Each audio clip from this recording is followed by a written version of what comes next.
Yo, I'm gonna show you how to make the glass shatter transition in After Effects. So let's jump right into it. I'll just drag this random clip onto my timeline, scale it up to fit this screen. Then I add an adjustment layer and search for this effect called Shatter. Drag and drop it onto the adjustment layer, and be careful about this part. The actual shatter happens here at the very beginning of the adjustment layer, and if you cut it here, it doesn't start here. The shatter still starts here, and here you will have the middle of it, and it'll have you confused like what the fuck's happened. You know what I mean? So be careful about that. Don't trim it with these double arrow icon because it'll fuck it up. Just drag it and move it towards where you want, so that this start of adjustment layer is where you want the transition. Now let's go to the effect controls and set the view to rendered, and drop down the shape and choose glass. Now as you can see, it's very thick, so let's drop down the extrusion depth to like maybe 0.02. Yeah, that looks nice. Now let's play with the physics of this shatter, because you see now we still have the border of it here. So let's go to the force 1 drop down and increase the radius. Now the whole screen is shattering.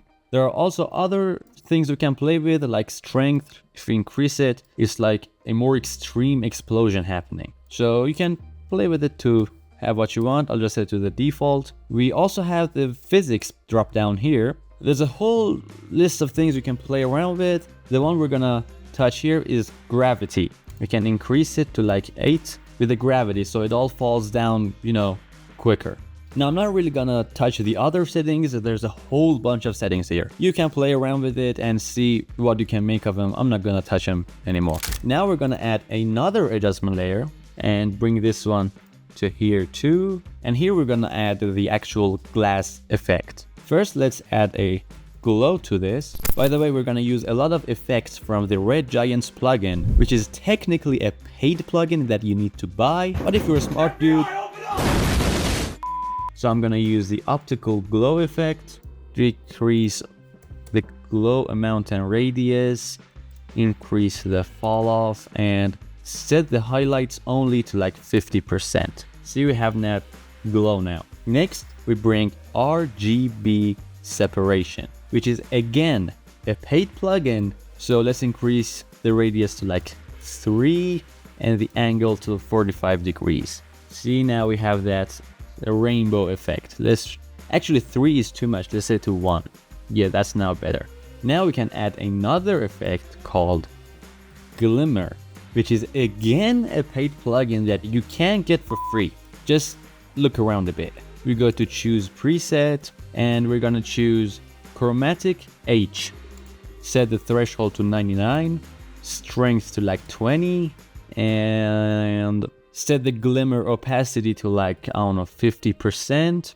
Let's set the streak length to 10 actually. So now we have a nice glass shatter effect. To make it smoother, let's bring up the opacity of this second adjustment layer, add a keyframe here, set it to 0, maybe 3 or 4 frames forward, and set it back to 100, and easy.